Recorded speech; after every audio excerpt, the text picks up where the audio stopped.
জয় জগন্নাথ বন্ধুগণ, আজি আমি জানিবা 31 জুলাই 2024 শুক্রবার দিনর দ্বাদশ রাশির রাশিফল বিষয়ে।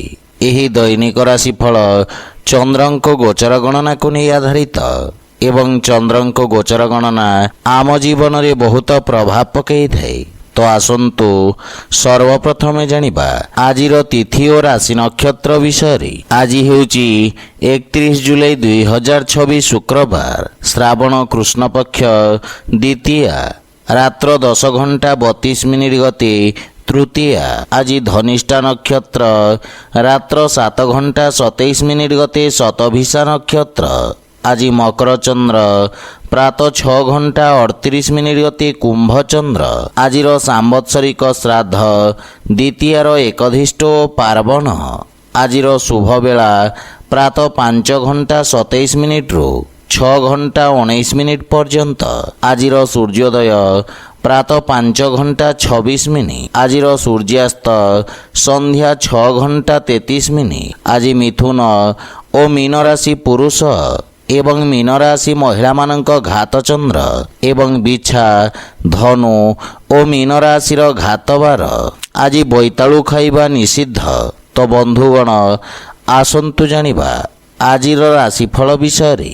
ତା ପୂର୍ବରୁ ଆମ ଚ୍ୟାନେଲକୁ ଯେଉଁମାନେ ନୂଆ କରି ଆସିଛନ୍ତି, ତଳେ ଥିବା ଲାଲ ରଙ୍ଗର ସବସ୍କ୍ରାଇବ୍ ବଟନକୁ ଦବାଇ ଆମ ଚ୍ୟାନେଲକୁ ସବସ୍କ୍ରାଇବ୍ କରନ୍ତୁ ଓ ପାଖରେ ଥିବା ଘଣ୍ଟି ବଟନକୁ ଦବାଇ ଅଲ୍ରେ ସିଲେକ୍ଟ କରନ୍ତୁ, କାହିଁକି ନା ଆମେ ଅପଲୋଡ଼ କରିଥିବା ପ୍ରତ୍ୟେକ ଭିଡ଼ିଓର ନୋଟିଫିକେସନ୍ ଆପଣ ସର୍ବପ୍ରଥମେ ପାଇପାରିବେ। ତ ପ୍ରଥମେ ଜାଣିବା ମେଷ ରାଶି ବିଷୟରେ। ଆପଣଙ୍କ ରାଶି ସ୍ଥାନରୁ ଏକାଦଶ ଭାବରେ ଚନ୍ଦ୍ରଦେବଙ୍କ ଗୋଚର ଆପଣଙ୍କ ପାଇଁ ବ୍ୟାପାରିକ ଲାଭର ସ୍ଥିତିକୁ ବିକଶିତ କରିବ ଏବଂ ସମୟ ଆପଣଙ୍କ ପାଇଁ ଅତ୍ୟନ୍ତ ଶୁଭ ରହିଛି। ଭାଗ୍ୟର ସହଯୋଗରୁ ଆପଣଙ୍କ ସମସ୍ତ ସମସ୍ୟା ଦୂର ହେବାକୁ ଲାଗିବ। ଯୋଜନାବଦ୍ଧ ଭାବରେ କରାଯାଇଥିବା କାର୍ଯ୍ୟରେ ଉତ୍ତମ ସଫଳତା ମିଳିବ। ସାମାଜିକ କଲ୍ୟାଣକାରୀ କାର୍ଯ୍ୟରେ ଆପଣଙ୍କ ସହଭାଗିତା ବୃଦ୍ଧି ପାଇବ। ପରିବାରରେ କୌଣସି ନୂଆ ସଦସ୍ୟଙ୍କ ଆଗମନରୁ ମନ ହର୍ଷିତ ରହିବ। ଶ୍ୱଶୁର ଘର ପକ୍ଷରୁ ସମ୍ପର୍କରେ ସୁଧାର ଆସିବ ଏବଂ ପିତାଙ୍କ ମାର୍ଗଦର୍ଶନ ଲାଭପ୍ରଦ ସିଦ୍ଧ ହେବ। ପରିବାର ସଦସ୍ୟଙ୍କ ସହିତ ଭବିଷ୍ୟତ ଯୋଜନା ବିଷୟରେ ଚର୍ଚ୍ଚା କରିବେ ଏବଂ ଆର୍ଥିକ ସ୍ଥିତି ଉତ୍ତମ ଅନୁକୂଳ ରହିଛି। ପୂର୍ବରୁ ଅଟକି ରହିଥିବା ଧନ ବା ବକେୟା ଦେଇଥିବା ଟଙ୍କା ଆଜି ଆପଣ ଫେରି ପାଇବେ ଏବଂ ନୂଆ କାର୍ଯ୍ୟର ରୂପରେଖା ପ୍ରସ୍ତୁତ କରିବେ। କିନ୍ତୁ ସ୍ୱାସ୍ଥ୍ୟାବସ୍ଥାରେ ସାମାନ୍ୟ ଉଚ୍ଚନୀଚର ସ୍ଥିତି ରହିବ। ଦୈନିକ ଦିନଚର୍ଯ୍ୟା ଅବ୍ୟବସ୍ଥିତ ହୋଇପାରେ। ଆଜି ଆପଣ ଓଂ ନମଃ ଶିବାୟ ମନ୍ତ୍ରର ଜପ କରନ୍ତୁ, ଶୁଭ ଫଳ ପାଇବେ। ବୃଷ ରାଶି। ଆପଣଙ୍କ ରାଶିରୁ ଦଶମ ଭାବରେ ଚନ୍ଦ୍ରଦେବଙ୍କ ଗୋଚର ଆପଣଙ୍କ କାର୍ଯ୍ୟରେ ସକାରାତ୍ମକ ତଥା ଲାଭପ୍ରଦ ପରିବର୍ତ୍ତନ ଆଣିବ। କାର୍ଯ୍ୟକ୍ଷେତ୍ରରେ ସଫଳତା ତଥା ଲାଭର ଉତ୍ତମ ଯୋଗ ରହିଛି ଏବଂ ନୂଆ ଉଦ୍ୟମରୁ ଲାଭ ମିଳିବ। ବିରୋଧୀ ଓ ଶତ୍ରୁମାନଙ୍କୁ ଆପଣ ପରାଜିତ କରିବେ। ବିଦ୍ୟାର୍ଥୀ ଛାତ୍ରଛାତ୍ରୀମାନଙ୍କୁ ଗୁରୁଜନଙ୍କ ଅନୁକମ୍ପା ବା ଆଶୀର୍ବାଦ ପ୍ରାପ୍ତି ହେବ। ପରିବାରର ସୁଖ ସମୃଦ୍ଧି ପାଇଁ ଆପଣ ବ୍ୟୟ କରିବେ ଏବଂ ଜୀବନସାଥୀଙ୍କ ପକ୍ଷରୁ ପୂର୍ଣ୍ଣ ସହଯୋଗ ମିଳିବ। କୌଣସି ପ୍ରକାର ଶୁଭ ସମାଚାର ମିଳିବାରୁ ମନ ପ୍ରସନ୍ନ ରହିବ। ବଡ଼ ଭାଇଙ୍କ ବିଶେଷ ସହଯୋଗ ଆପଣଙ୍କ ଉନ୍ନତିର କାରଣ ହେବ, କିନ୍ତୁ ପିତାଙ୍କ ସ୍ୱାସ୍ଥ୍ୟାବସ୍ଥାର ବିଷୟ ଧ୍ୟାନ ରଖନ୍ତୁ। ପ୍ରେମ ସମ୍ବନ୍ଧରେ କିଛି ସମସ୍ୟାର ସମ୍ଭାବନା ରହିଛି। ଯେକୌଣସି ନିବେଶ ପାଇଁ ସମୟ ଉତ୍ତମ ଅନୁକୂଳ ରହିଛି। ଧନ ସମ୍ପତ୍ତିରେ ବୃଦ୍ଧି ଘଟିବ ଏବଂ କାର୍ଯ୍ୟକ୍ଷେତ୍ରରେ ଆପଣଙ୍କ ଖ୍ୟାତିର ବିସ୍ତାର ହେବ। ପରାମର୍ଶଦାତା ତଥା ପ୍ରବନ୍ଧନରେ ଜଡ଼ିତ ବ୍ୟକ୍ତି ବିଶେଷ ରୂପରେ ଲାଭାନ୍ୱିତ ହେବେ ଏବଂ ତ୍ୱଚା ସମ୍ବନ୍ଧିତ ରୋଗରୁ ବିଶେଷ ସାବଧାନ ରୁହନ୍ତୁ। ଆଜି ଆପଣ ବୃଦ୍ଧାଶ୍ରମରେ ଶ୍ରମଦାନ କରନ୍ତୁ, ଶୁଭ ଫଳ ପାଇବେ। ମିଥୁନ ରାଶି। ଆପଣଙ୍କ ରାଶି ସ୍ଥାନରୁ ଚନ୍ଦ୍ରଦେବଙ୍କ ନବମ ଭାବରେ ଗୋଚର ଆପଣଙ୍କ ପାଇଁ ଭାଗ୍ୟବର୍ଦ୍ଧକ ରହିବ। ପୂର୍ବରୁ କରାଯାଇଥିବା ନିବେଶରୁ ଆପଣଙ୍କୁ ଲାଭ ପ୍ରାପ୍ତି ହେବ। ମାତା ପିତାଙ୍କ ସ୍ନେହ ତଥା ଆଶୀର୍ବାଦ ପ୍ରାପ୍ତି ହେବ ଏବଂ ଶ୍ୱଶୁର ଘର ପକ୍ଷରୁ ସମ୍ପର୍କରେ କିଛି ମନମାଳିନ୍ୟ ଦେଖାଦେବ। ଜୀବନସାଥୀଙ୍କ ସହଯୋଗ ଲାଗି ରହିବ, କିନ୍ତୁ ସ୍ୱାସ୍ଥ୍ୟାବସ୍ଥାର ବିଷୟ ଧ୍ୟାନ ରଖନ୍ତୁ। ପରିବାରର ଛୋଟ ସଦସ୍ୟଙ୍କ ସହିତ ଉତ୍ତମ ସମୟ ବ୍ୟତୀତ କରିବେ ଏବଂ ମାନସିକ ଶାନ୍ତି ମିଳିବ। କିନ୍ତୁ ପ୍ରେମ ସମ୍ବନ୍ଧରେ ସତର୍କ ରୁହନ୍ତୁ। କ୍ରୋଧର ଅଧିକତା ସମ୍ପର୍କରେ ଫାଟ ସୃଷ୍ଟି କରିପାରେ ଏବଂ ଆକସ୍ମିକ ଧନଲାଭର ମଧ୍ୟ ଯୋଗ ରହିଛି। ଆୟର ନୂଆ ସ୍ରୋତରୁ ଧନଲାଭର ସଂକେତ ରହିଛି ଏବଂ ଆପଣଙ୍କୁ କୌଣସି ଅପରିଚିତ ବ୍ୟକ୍ତିଙ୍କ ସହାୟତା ମିଳିବାର ପ୍ରବଳ ସମ୍ଭାବନା ରହିଛି। ଯେକୌଣସି କାର୍ଯ୍ୟ କରିବା ପାଇଁ ଭାଗ୍ୟର ପୂର୍ଣ୍ଣ ସହଯୋଗ ମିଳିବ ଏବଂ ପେଟ ସମ୍ବନ୍ଧିତ କୌଣସି ସମସ୍ୟା ଆପଣଙ୍କୁ ଚିନ୍ତିତ କରିବ। ଆଜି ଆପଣ ଶିବଲିଙ୍ଗରେ ଜଳ ଅର୍ପଣ କରନ୍ତୁ, ଶୁଭଫଳ ପାଇବେ। କର୍କଟ ରାଶି, ଆପଣଙ୍କ ରାଶିରୁ ଅଷ୍ଟମ ଭାବରେ ଚନ୍ଦ୍ରଦେବଙ୍କ ଗୋଚର ଆପଣଙ୍କ ମାନସିକ ଚିନ୍ତାକୁ ବୃଦ୍ଧି କରିବ। ନିର୍ଣ୍ଣୟରେ ଅସ୍ଥିରତା ତଥା ବିଚାରରେ ଅସ୍ପଷ୍ଟତା ଆପଣଙ୍କ କ୍ଷତି କରିବ। ସେଥିପାଇଁ ନିଜ ବାଣୀରେ ନିୟନ୍ତ୍ରଣ ବଜାୟ ରଖନ୍ତୁ। ବିଦ୍ୟାର୍ଥୀ ଛାତ୍ରଛାତ୍ରୀମାନଙ୍କୁ ଅତି ଆତ୍ମବିଶ୍ୱାସ କାରଣରୁ ସାବଧାନ ରହିବାର ଆବଶ୍ୟକତା ରହିଛି। ସନ୍ତାନ ପକ୍ଷରୁ ମଧ୍ୟ କିଛି ମତଭେଦ ଦେଖାଦେବ, କିନ୍ତୁ ଜୀବନସାଥୀଙ୍କ ପରାମର୍ଶ ଆପଣଙ୍କ ପାଇଁ ସଠିକ୍ ସାବ୍ୟସ୍ତ ହେବ। ପିତାଙ୍କ ସ୍ୱାସ୍ଥ୍ୟାବସ୍ଥାର ବିଶେଷ ଧ୍ୟାନ ରଖନ୍ତୁ। ପ୍ରେମ ସମ୍ବନ୍ଧରେ ମଧ୍ୟ ସାମାନ୍ୟ ମନୋମାଳିନ୍ୟର ସ୍ଥିତି ରହିବ। ଅନାବଶ୍ୟକ ଖର୍ଚ୍ଚରେ ବୃଦ୍ଧି ଆପଣଙ୍କୁ ଚିନ୍ତିତ କରିବ। ଧାର୍ମିକ ଆଧ୍ୟାତ୍ମିକ ପୂଜାପାଠ ପ୍ରତି ଆପଣଙ୍କ ରୁଚି ବଢ଼ିବ ଏବଂ କୌଣସି ପ୍ରକାର ଯାତ୍ରାରୁ ଆପଣଙ୍କୁ ଦୂରେଇ ରହିବା ଉଚିତ। ଆର୍ଥିକ ତଥା ବ୍ୟବସାୟିକ କ୍ଷତିର ସମ୍ଭାବନା ରହିଛି। ପେଟ ସମ୍ବନ୍ଧିତ ସ୍ୱାସ୍ଥ୍ୟ ସମସ୍ୟା ଆପଣଙ୍କୁ ହଇରାଣ କରିବ। ସେଥିପାଇଁ ଖାଦ୍ୟପେୟ ପ୍ରତି ସାବଧାନ ରୁହନ୍ତୁ। ଆଜି ଆପଣ ଗୋମାତାଙ୍କୁ ଖାଇବାକୁ ଦିଅନ୍ତୁ, ଶୁଭଫଳ ପାଇବେ। ସିଂହ ରାଶି, ଆପଣଙ୍କ ରାଶି ସ୍ଥାନରୁ ସପ୍ତମ ଭାବରେ ଚନ୍ଦ୍ରଦେବଙ୍କ ଗୋଚର ଆପଣଙ୍କ କାର୍ଯ୍ୟକ୍ଷେତ୍ରରେ ଉତ୍ତମ ଉପଲବ୍ଧି ପ୍ରାପ୍ତି ହେବ ଏବଂ କିଛି ନୂଆ ଲାଭଦାୟକ ପରିଯୋଜନାର ଅବସର ମିଳିବ। କୌଣସି ମହତ୍ତ୍ୱପୂର୍ଣ୍ଣ ବ୍ୟକ୍ତିଙ୍କ ସହିତ ଆପଣ ଦେଖା ସାକ୍ଷାତ କରିବେ, ଯାହା ଆପଣଙ୍କୁ ଭବିଷ୍ୟତରେ ସହାୟତା କରିବ। ଦୈନିକ ବ୍ୟବସାୟୀମାନଙ୍କ ପାଇଁ ଦିନଟି ଅତ୍ୟନ୍ତ ଲାଭଦାୟକ ରହିବ। ଅବିବାହିତ ବ୍ୟକ୍ତିଙ୍କୁ ବିବାହ ସମ୍ବନ୍ଧିତ କିଛି ଶୁଭ ସମାଚାର ପ୍ରାପ୍ତି ହେବ। ଭାଇ ଭଉଣୀଙ୍କ ସହିତ ମଧୁର ସମୟ ବ୍ୟତୀତ କରିବେ ଏବଂ ଆପଣ ଜୀବନସାଥୀଙ୍କ ସହଯୋଗରୁ ଗୁପ୍ତ ଶତ୍ରୁଙ୍କୁ ପରାଜିତ କରିବେ। କିନ୍ତୁ ପାରିବାରିକ ଅନାବଶ୍ୟକ ବ୍ୟୟ ହେବାର ଆଶଙ୍କା ରହିଛି। ସେଥିପାଇଁ ନିୟନ୍ତ୍ରଣ ବଜାୟ ରଖନ୍ତୁ। କାର୍ଯ୍ୟକ୍ଷେତ୍ରରେ ଭାଗୀଦାରୀଙ୍କ ସହିତ ଉତ୍ତମ ସାମଞ୍ଜସ୍ୟ ସ୍ଥାପିତ ହେବ ଏବଂ ଲାଭର ସ୍ଥିତି ବିକଶିତ ହେବ। ସ୍ୱାସ୍ଥ୍ୟାବସ୍ଥାରେ ସୁଧାର ଆସିବ ଏବଂ କିଛି ଗୁପ୍ତ ରୋଗ ଆପଣଙ୍କୁ ହଇରାଣ କରିବ। ଆଜି ଆପଣ ଓଁ ନମଃ ଶିବାୟ ମନ୍ତ୍ରର ଜପ କରନ୍ତୁ, ଶୁଭଫଳ ପାଇବେ। କନ୍ୟା ରାଶି, ଆପଣଙ୍କ ଷଷ୍ଠ ଭାବରେ ଚନ୍ଦ୍ରଦେବଙ୍କ ଗୋଚର କାରଣରୁ ଆପଣ ନିଜ ଅନୁଭବ ବା ପରାକ୍ରମ ବଳରେ ସମସ୍ତ ସଂଘର୍ଷପୂର୍ଣ୍ଣ କାର୍ଯ୍ୟରେ ବିଜୟ ପ୍ରାପ୍ତ କରିବେ। କିନ୍ତୁ ନିଜ କ୍ରୋଧ ଓ ବାଣୀରେ ନିୟନ୍ତ୍ରଣ ବଜାୟ ରଖିବାର ଆବଶ୍ୟକତା ରହିଛି। ଆବେଶରେ ଆସି ନିଆଯାଇଥିବା ନିର୍ଣ୍ଣୟ କ୍ଷତିଦାୟକ ସିଦ୍ଧ ହେବ। କିନ୍ତୁ ସନ୍ତାନ ପକ୍ଷରୁ କିଛି ଶୁଭ ସମାଚାର ପ୍ରାପ୍ତି ହେବ। ଜୀବନ ସାଥୀଙ୍କ ସହିତ ସମ୍ପର୍କରେ ଘନିଷ୍ଠତା ଆସିବ, କିନ୍ତୁ ଅନାବଶ୍ୟକ ବାଦବିବାଦ ଓ ଯୁକ୍ତିତର୍କରୁ ଆପଣ ଦୂରେଇ ରୁହନ୍ତୁ ଏବଂ ମାନସିକ ଚିନ୍ତାରୁ ମଧ୍ୟ ଦୂରେଇ ରୁହନ୍ତୁ। ଛୋଟ ଭାଇ ଭଉଣୀଙ୍କ ପକ୍ଷରୁ ସହଯୋଗ ମିଳିବ ଏବଂ ଆର୍ଥିକ ଲାଭର ସ୍ଥିତି ବିକଶିତ ହେବ। ପୁରୁଣା ଋଣଭାରରୁ ମଧ୍ୟ ଆପଣ ଆଜି ମୁକ୍ତି ପାଇପାରିବେ। ଆପଣଙ୍କ ସମସ୍ତ କାର୍ଯ୍ୟ ନିର୍ବିଘ୍ନ ରୂପରେ ସମ୍ପନ୍ନ ହେବ ଏବଂ ଆପଣଙ୍କ ଅଧିକାର ତଥା ଦାୟିତ୍ୱରେ ବୃଦ୍ଧି ଘଟିବ। ଚାକିରି କ୍ଷେତ୍ରରେ ଉଚ୍ଚ ଅଧିକାରୀ ଆପଣଙ୍କ ପ୍ରଶଂସା କରିବେ। ପୁରୁଣା ସ୍ୱାସ୍ଥ୍ୟ ସମସ୍ୟାରୁ ମୁକ୍ତି ମିଳିବ।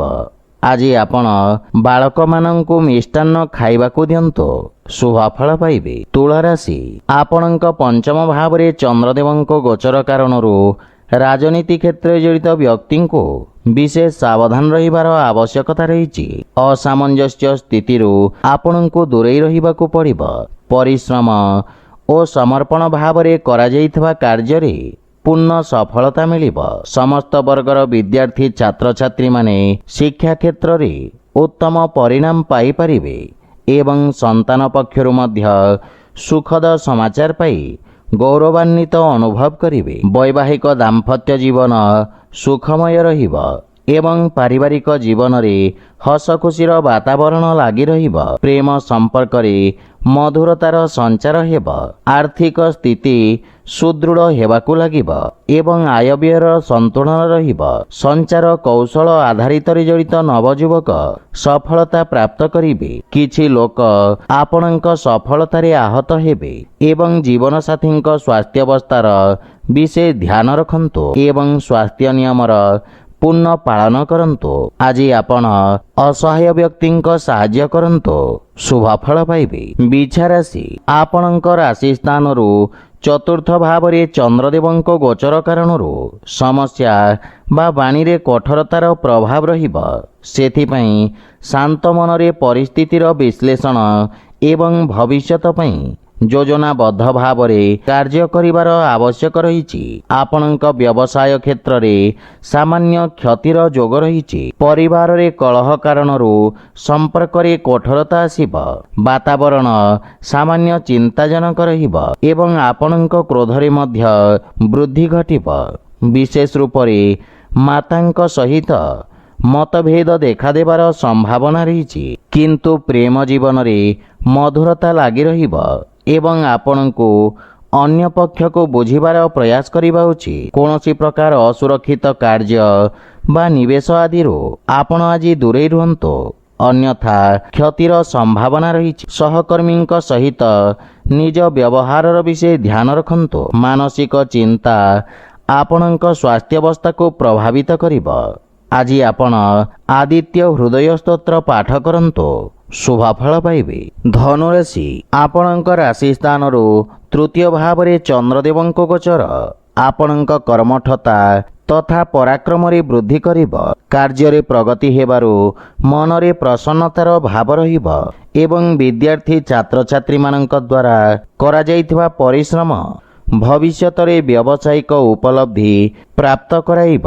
ଛୋଟ ଭାଇ ଭଉଣୀଙ୍କ ସହଯୋଗରୁ ଲାଭର ସ୍ଥିତି ଉତ୍ପନ୍ନ ହେବ ଏବଂ ଜୀବନସାଥୀଙ୍କ ସହିତ ଆପଣ ଉତ୍ତମ ସମୟ ବ୍ୟତୀତ କରିବେ। ପ୍ରେମ ବିବାହର ଇଚ୍ଛୁକ ବ୍ୟକ୍ତିଙ୍କ ପାଇଁ ସମୟ ଅତ୍ୟନ୍ତ ଅନୁକୂଳ ରହିଛି ଏବଂ ବିବାହ ହେତୁ ମାଙ୍ଗଳିକ କାର୍ଯ୍ୟକ୍ରମର ରୂପରେଖା ପ୍ରସ୍ତୁତ କରିବେ। ଯେକୌଣସି ପ୍ରକାର ନିବେଶ ଲାଭପ୍ରଦ ରହିବ ଏବଂ ସମ୍ପତ୍ତିରେ ମଧ୍ୟ ବୃଦ୍ଧି ଘଟିବ। ଆର୍ଥିକ ସ୍ଥିତିରେ ସୁଧାର ଆସିବ। ବ୍ୟବସାୟୀ ବର୍ଗମାନେ ନୂଆ ଯୋଜନା ପ୍ରସ୍ତୁତ କରି ନିଜ କାର୍ଯ୍ୟକ୍ଷେତ୍ରକୁ ସଫଳତାପୂର୍ବକ ବିସ୍ତାର କରିବେ ଏବଂ ସ୍ୱାସ୍ଥ୍ୟାବସ୍ଥା ଉତ୍ତମ ଅନୁକୂଳ ରହିଛି, କିନ୍ତୁ ମଧୁମେହ ଅଥବା ରକ୍ତ ସମ୍ବନ୍ଧିତ ରୋଗୀ ସ୍ୱାସ୍ଥ୍ୟାବସ୍ଥାର ବିଷୟ ଧ୍ୟାନ ରଖନ୍ତୁ। ଆଜି ଆପଣ ଓଂ ନମଃ ଶିବାୟ ମନ୍ତ୍ରର ଜପ କରନ୍ତୁ, ଶୁଭଫଳ ପାଇବେ। ମକର ରାଶି, ଆପଣଙ୍କ ରାଶିରୁ ଦ୍ୱିତୀୟ ଭାବରେ ଚନ୍ଦ୍ରଦେବଙ୍କ ଗୋଚର ଆପଣଙ୍କ ପ୍ରସ୍ତୁତି ଓ ସଞ୍ଚାର ମାଧ୍ୟମରେ ଆପଣଙ୍କ ଖ୍ୟାତିରେ ବିସ୍ତାରର ଯୋଗ ରହିଛି। ସରକାରୀ କୋର୍ଟ କଚେରୀ ସମ୍ବନ୍ଧିତ ନିର୍ଣ୍ଣୟ ଆପଣଙ୍କ ସପକ୍ଷରେ ରହିବ। ପରିବାରରେ ଆପଣଙ୍କ ଏକ ନୂଆ ପରିଚୟ ହେବ ଏବଂ ମାତାଙ୍କ ପକ୍ଷରୁ ଆପଣଙ୍କୁ ବିଶେଷ ସହଯୋଗ ପ୍ରାପ୍ତି ହେବ। ପରିବାରରେ ପ୍ରେମ ତଥା ଉତ୍ସାହର ବାତାବରଣ ରହିବ। ପିତାଙ୍କ ସହଯୋଗ ତଥା ମାର୍ଗଦର୍ଶନରୁ ଆର୍ଥିକ ଉନ୍ନତି ହେବ, କିନ୍ତୁ ଛୋଟ ଭାଇ ଭଉଣୀଙ୍କ ପୂର୍ଣ୍ଣ ଧ୍ୟାନ ରଖନ୍ତୁ। ଜୀବନ ସାଥୀଙ୍କ ସହିତ ଉତ୍ତମ ସମୟ ବ୍ୟତୀତ କରିବେ ଏବଂ କୌଣସି ପାରିବାରିକ ସମ୍ପତ୍ତି ମିଳିବାର ମଧ୍ୟ ପ୍ରବଳ ଯୋଗ ରହିଛି। ଧନର ଆଗମନ ଏବଂ ଆର୍ଥିକ ଉନ୍ନତି ହେବ, କିନ୍ତୁ ଅନାବଶ୍ୟକ ଖର୍ଚ୍ଚରେ ନିୟନ୍ତ୍ରଣ ବଜାୟ ରଖନ୍ତୁ। ଦୈନିକ ବ୍ୟବସାୟୀମାନଙ୍କ ପାଇଁ ସମୟ ଉତ୍ତମ ଅନୁକୂଳ ରହିଛି ଏବଂ ସ୍ୱାସ୍ଥ୍ୟାବସ୍ଥାରେ ମଧ୍ୟ ସୁଧାର ଆସିବ, କିନ୍ତୁ ବୟସ୍କ ବ୍ୟକ୍ତିଙ୍କ ସ୍ୱାସ୍ଥ୍ୟାବସ୍ଥାର ବିଶେଷ ଧ୍ୟାନ ରଖନ୍ତୁ। ଆଜି ଆପଣ ବଜରଙ୍ଗ ବାଣ ପାଠ କରନ୍ତୁ, ଶୁଭଫଳ ପାଇବେ। କୁମ୍ଭ ରାଶି, ଆଜି ଆପଣଙ୍କ ରାଶି ସ୍ଥାନରୁ ଚନ୍ଦ୍ରଦେବଙ୍କ ଗୋଚର କାରଣରୁ ନିଜ ମାନ ସମ୍ମାନର ରକ୍ଷା କରିବାରେ ଆପଣ ସମର୍ଥ ହେବେ। ବାଣିଜ୍ୟ ବ୍ୟବସାୟର ସ୍ଥିତି ଉତ୍ତମ ରହିଛି ଏବଂ ଆପଣଙ୍କ ଆକର୍ଷଣରେ ମଧ୍ୟ ବୃଦ୍ଧି ଘଟିବ। ସାମାଜିକ ପ୍ରତିଷ୍ଠା ବୃଦ୍ଧି ପାଇବ, କିନ୍ତୁ ମାତୁଳ ଘର ପକ୍ଷରୁ ସମ୍ପର୍କର ବିଷୟ ଧ୍ୟାନ ରଖନ୍ତୁ। ପରିବାରରେ ବୃଦ୍ଧଜନଙ୍କ आशीर्वाद प्राप्ति हेब एवं विदेशरू शुभ समाचार मिलिब। जीवनसाथी परामर्श सहायक साब्यस्त हेब एवं संपर्क प्रगाढ़ता आसिब। भाई तथा बंधुमित्र सहयोग आपणक मनरे प्रसन्नता तथा आत्मविश्वास वृद्धि करिब। प्रेम जीवन रे मधुरतार भाव रहिब एवं आर्थिक पक्ष आहुरी मजबूत हेबाकु लागिब। किंतु अनावश्यक खर्च रे नियंत्रणर आवश्यकता रहिछि। कार्यक्षेत्र रे उन्नति हेबा सहित पद ओ गारिमारे मध्य वृद्धि घटिब। नुआ व्यावसायिक अनुबंध तैयारी हेब। स्वास्थ्य अवस्था मध्यम धरणर रहिछि किंतु दिनचर्या को व्यवस्थित रखंतु। आज आपण हनुमान चालीसार पाठ करंतु शुभफल पाइबे। मीन राशि आपणक राशि द्वादश भाव में चंद्रदेवंक गोचर कारण आपणक धनहानिर आशंका रही। आपणक पई समय मानसिक चिंता को वृद्धि करिब किंतु आपण निज कर्मठ स्वभाव कारण समस्त समस्या को सफलतापूर्वक सामना करिवे। आपणक वाणी और क्रोधरे संयमता रक्षा करंतु। पारिवारिक सदस्यंक वांछित सहयोग रे किछि हानि घटिब किंतु आपणक द्वारा परिजन को करा जाइथवा सहायता पारिवारिक संपर्क को मजबूत करिब। पारिवारिक खर्च रे वृद्धि घटिब एवं जे कोनोसी निर्णय बुझी विचारि नियंतु। गृह परिवारर समस्त समस्यार समाधान धैर्य सहित करिबारे आपण सफल हेबे एवं आर्थिक संबंधित किछि चिंता आपण को व्यथित करिब।